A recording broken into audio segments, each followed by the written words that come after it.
ఈ అవకాశం దేవుడు నాకు ఇచ్చినందుకు దేవునికి వందనాలు తెలియజేస్తున్నాను. అలానే మరి అన్నగారికి అక్కగారికి వందనాలు తెలియజేస్తున్నాను. ఈ దేవుడు నాకు ఇచ్చిన ఈ వాక్యాన్ని బట్టి దేవునికి మహిమ కలగాలని నేను ప్రార్థిస్తున్నాను. నాకు ఇచ్చిన వాక్యము భాగము 5వ మాట, శిలువ మీద దేవుడు పెట్టిన 5వ మాట. అది యోహాను సువార్త 19వ అధ్యాయము 28వ వచనం. ఒకసారి చదువుకుందాము. అందరూ తీసి చూస్తే మంచిదని నేను అనుకుంటున్నాను. అటు తర్వాత సమస్తము అప్పటికి సమాప్తమైనదని యేసు ఎరిగి లేఖనము నెరవేరునట్లు నేను దప్పికొనుచున్నాను. ఇది 5వ మాట. మరి ఈ మాట గురించి ధ్యానించే ముందు ఒక చిన్న ప్రార్థన చేస్తున్నాం. పరిశుద్ధుడా, పరలోకమందున్న దేవా, నిత్యుడైన తండ్రి, నీకు స్తోత్రాలు తండ్రి. ప్రభా, ఈరోజు తండ్రి ప్రభా, మీ వాక్య ధ్యానాన్ని ఈ 5వ మాటను నేను ధ్యానించలేను కదా. వాక్యంలోని మర్మాలను మాకు తెలియజేయండి. మేము ఎక్కడ తప్పిపోతున్నామో తెలుసుకుంటాం ప్రభా. మీ వాక్యం ద్వారా మమ్మల్ని హెచ్చరించండి ప్రభా. మీకే మహిమ తెచ్చుకోమని వేడుకొచ్చు ప్రార్థన అసలు ఈ వాక్యము మరి ముఖ్యంగా దప్పిక గురించి, అంటే దాహం గురించి చెప్తున్నమాట. మరి ఇంకొకటి ఏముందంటే దీంట్లో ఇప్పుడు సిలువలో ఆయన పలికిన 7 మాటల్లో మొదటి 3 మాటలు 2 భాగాలుగా చేయొచ్చు. మొదటి 3 మాటలు ఇతరుల గురించి, చివరి 4 మాటలు తన గురించి మాట్లాడినట్టుగా మనము విభజించవచ్చు. అయితే ఈ 5వ మాట వచ్చి మరి ఆయన ఉన్న దప్పిక గురించి రాయబడి ఉంది. అయితే ఇంకొక మాట ఏంటంటే లేఖనము నెరవేరినట్లు. అంటే ఈ మాట ఎప్పుడో లేఖనాల్లో, అంటే మన గ్రంథాల్లో మనకిచ్చిన ఈ బైబిల్లో మరి రాయబడి ఉన్నదని, మరి లేఖనంతో నెరవేర్చే విధానాన్ని ఆయన చూపిస్తున్నాడు అనమాట. మరి ఈ విషయాన్ని చూస్తే ఇది దప్పిక అనే వర్డ్ బైబిల్లో ఎక్కడుందని మనం చూస్తే కీర్తనల గ్రంథం మరి 69వ అధ్యాయము 21వ వచనం. ఈ వాక్యాన్ని ధ్యానించే ముందు నేను ఒక విషయాన్ని చెప్పాలనుకున్నా. ఇది ఎప్పుడో 1000 సంవత్సరాల క్రితమే దేవుడు రాయించి పెట్టాడు. అది దావీదు ద్వారా, దావీదు మహారాజు అయినా కూడా ఆయన రాసిన ఈ మాటలు మరి నెరవేర్పుకి మరి సూచనగా ఉన్నది. ఆ వాక్యాన్ని నేను చదువుతున్నాను. 69వ అధ్యాయం కీర్తనలు 21. వారు చేతులు నాకు ఆహారముగా పెట్టిరి, నాకు దప్పిక అయినప్పుడు చిరకను త్రాగనిచ్చిరి. చూడండి, ఆయన ఎప్పుడో రాపించాడు 1000 సంవత్సరాల క్రితమే. ఇంకొక మాట నేను చదవాలనుకుంటున్నాను. అది కూడా దేవుని వాక్యంలోనిదే. కీర్తనల గ్రంథం మరి 22వ అధ్యాయము 15వ వచనము. నా బలము ఎండిపోయి పెంకువలే ఆయను, నా నాలుక నా దౌడను అడ్డుకొని ఉన్నది. ఇవి కూడా దాహానికి సంబంధించిన మాటలే. ఈ మాటలను చూస్తే మనకి ఏమనిపిస్తుందంటే ఆయన దేవుడై ఉండి కూడా సర్వ సృష్టి ఆయనకు తెలిసిన, ఆయన చేతుల నుంచి, ఆయన మాటల నుంచి చేసిన వాడే ఉండి కూడా మరి సిలువలో ఆయన దాహంగా ఉన్నాడంటే ఆయన దాహానికి చాలా అర్థాలు ఉన్నాయి అక్కడ. ఆ మాట ఎందుకు పలుకుతున్నాడు అనేది మనం ఒకసారి ఆలోచించాలి. దాని గురించి ఆలోచిస్తే మనకి తెలుస్తుంది. అన్ని తెలిసిన మనిషి, అన్ని సృష్టించిన దేవుడు మరి దాహంగా ఉండటం ఏంటి? ఆయనకి దాహం అవటం ఏంటి? ఇది ఆలోచించినప్పుడు మనిషిగా ఆయన భూమి మీదకి వచ్చి తన శరీరాన్ని అప్పగించి దేవునికి తన తండ్రికి మహిమకరంగా తను జీవించి తన ఆయన ఆయన ఆయన రాపించిన ఆ లేఖనాన్ని నెరవేర్చి సూచనగా మనం చూడొచ్చు. మరి ఈ వాక్యంలో మనం గమనించాల్సింది ఏంటంటే ఆయన యొక్క దాహం ఏమై ఉంది అది చూడాలి. ఫస్ట్ ఆ దాహం అంటే ఏంటి అనేది చూద్దాము. ఏషియా గ్రంథము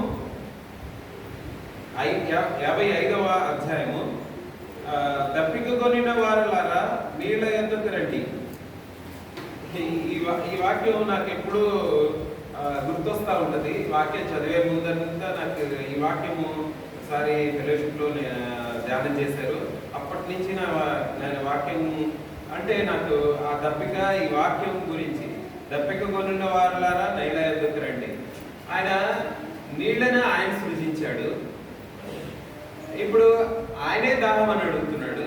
ఇది ఎంత మాట, ఇలా ఎలాంటి మాట చూస్తే ఆయన మరి ఐగుప్తు దేశంలో నుండి ఇశ్రాయేలుని బయటకు తీసుకొచ్చినప్పుడు బండ నుంచి నీళ్ళు ఇచ్చాడు. ఈరోజు తను నీళ్ళు అడగటం ఏంటి? ఇలా చూసినప్పుడు మరి కొన్ని విషయాలు మనం అర్థం చేసుకోవాలి. ఆ దాహము ఇప్పుడు ఆయన ఉన్న పరిస్థితిని బట్టి ఆయన దాహముగా ఉన్నది, కానీ బట్ ఆయన ఆత్మీయ దాహము వేరే ఉంది. ఆ ఆత్మీయ దాహాన్ని మనము కనుక్కొని ఆ దాహాన్ని ఎలా మనము ఫుల్ఫిల్ చేయాలి అంటే తీర్చాలి అనేది ఈ వాక్యంలోని పరమార్థం అనుకుంటున్నాను నేను. మరి ఆ వాక్యంలోని ఆయన దాహాన్ని తీర్చడానికి మనం ఏం చేయాలి, ఏం చేయొచ్చు అనేది చూద్దాము. ఒక ఉదాహరణ ఏమంటే సమరయ స్త్రీ. సమరయ స్త్రీ ఆమె దగ్గరికే యేసుస్వామి వచ్చాడు, నీళ్ళు ఇమ్మన్నాడు. నీళ్ళు ఇచ్చిందా ఆమె, ఈయన తాగాడా అనేది లేదు. నేనే ఇస్తున్నాను, జీవజలం ఇస్తున్నాను, అది తాగితే నీకు ఎప్పటికీ దాహమే కాదని చెప్పాడు. బట్ ఇది ఒక రకమైన ఇదిగా ఉంటుంది అనమాట. బట్ ఆమె ఏం చేసింది, ఆయన కనుక్కుంది, ఆ దాహాన్ని తీసుకుంది, ఆమె అనుభవించింది, తీసుకెళ్ళి పరిగెత్తుకుంటా వెళ్ళి ఊరందరికీ చెప్పింది, ఊరందరినీ తీసుకొచ్చింది. ఆయన దాహాన్ని ఏముందో తెలియజేసి తీర్చడానికి, ఆయన దాహాన్ని తీర్చడానికి ప్రయత్నించింది, చేసి చూపించింది. ఏంటంటే ఆయన దాహం ఒకటే, మనము రక్షణ పొందాలి, ఇతరులకి రక్షణను ప్రకటించాలి. ఇతరులు ఏ ఒక్కరు నశించి పోకూడదు అనేది ఆయన ఉద్దేశం, సంకల్పం. ప్రతి ఒక్కరూ దేవునిలో నడిపించాలి, దేవునిలోకి రావాలి, దేవునితో ఉండాలి, ఎవరు పాపంలో పడిపోకూడదు అని ఎప్పుడూ ఆలోచిస్తూ ఉంటాడు. లాస్ట్ మినిట్ వరకు ఈ ఆత్మని నేను రక్షించుకోవాలి, పోకూడదు అని ఎప్పుడూ ఆలోచిస్తూ ఉంటాడంట. లాస్ట్ అడుగు కూడా ఇక నేను రక్షించాలి అని అనుకుంటే లేదు, కాదు అన్నప్పుడు చేయగలుగుతాడని ఒక సేవకుడు చెప్తుంటే నేను విన్నాను. సో ఆ విధంగా లాస్ట్ వరకు కూడా దేవుడు మనల్ని కాపాడుతూ మనల్ని రక్షించాలని, తన వైపు తిప్పుకోవాలని ప్రయత్నిస్తూ ఉంటాడు. ఆ విషయాన్ని మనము గమనిస్తూ ఉండాలి. దాని కొరకు మనము ఆయన స్వరాన్ని వింటూ ఉండాలి, ఆయన దాహాన్ని తీర్చాలి.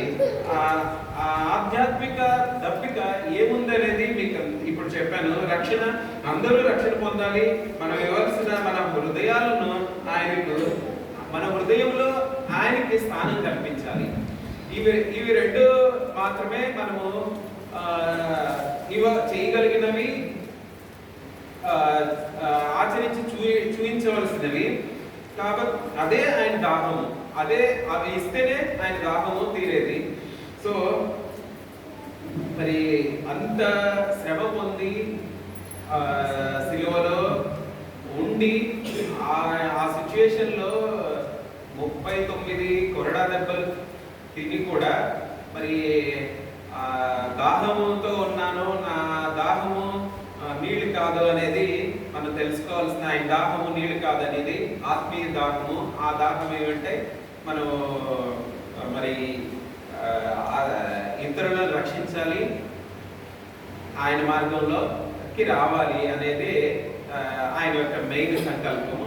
మరి ఈ వాక్యంలో 4 భాగాలు నేను వెతికాను నాకు తెలిసిన నా నాలెడ్జ్ని బట్టి. ఒకటి, లేఖనాన్ని నెరవేర్చాడు. అంటే ముందు తన తండ్రి ఇచ్చిన వాగ్దానాన్ని ఇక్కడ ఆయన ద్వారా నెరవేర్చుకున్నాడు. ఒకటి, లేఖనాన్ని నెరవేర్చాడు. 2, దాహము. ఆ దాహం ఏంటంటే ఏ ఒక్క మానవులు పాపములో పడకూడదు, రక్షించాలి అనేది. 3వది ఏంటంటే ఆయన ఆశ, కోరిక, మనమందరం రక్షణలోకి రావాలనేది. 4వది మనం ఇవ్వవలసింది మరి పూర్ణ హృదయము, విరిగి నలిగిన హృదయాన్ని ఆయనకి ఇవ్వవలసింది. ఇదే మనము మరి ఈ 4 విషయాలు మాత్రమే ఆయన అడుగుతున్నాడు. మరి ఈ విషయాల్లో మనం ఎలా ఉన్నాము? మనము మన తిరిగి నలిగిన హృదయాన్ని మనం ఇస్తున్నామా? ఆయన కొరకు మనము ఇతరులను రక్షణలోనికి నడిపిస్తున్నామా లేదా? ఏ ఒక్కరూ పాపంలో పడకూడదని ఇతరులకి మనం ఈ సువార్తను ప్రకటిస్తున్నామా లేదా? మరి లేఖనాల్లో ఇచ్చినట్టుగా చెప్పినట్టుగా మనము ఆయన మన గురించి ఏమి రాసించాడు, ఏ విధంగా మరి మన గురించి జీవగ్రంథంలో రాసించాడు, ఆ నెరవేర్పును మనము నెరవేరుస్తున్నామా లేదా? తను నెరవేర్చి చూపించాడు ప్రతి విషయాన్ని. ఆయన జీవితంలో నెరవేర్చి చూపించాడు. మనం కూడా ఆయన దారిలో మనం నడిచేటప్పుడు మనం కూడా ఆయన దారిలో ఆయన చేసిన పనుల్లాగా మనం కూడా మన నెరవేర్పును మన ఇదిని ఫుల్ఫిల్ చేయగలుగుతున్నామా లేదా ఒకసారి ఆలోచించుకోవాలి. ఈ వాక్యాన్ని నాకు ఈ అవకాశం ఇచ్చినందుకు స్తోత్రాలు తెలియజేస్తున్నాను, వందనాలు తెలియజేస్తున్నాను. అలాగే దేవునికి ఈ వాక్యం ద్వారా మహిమ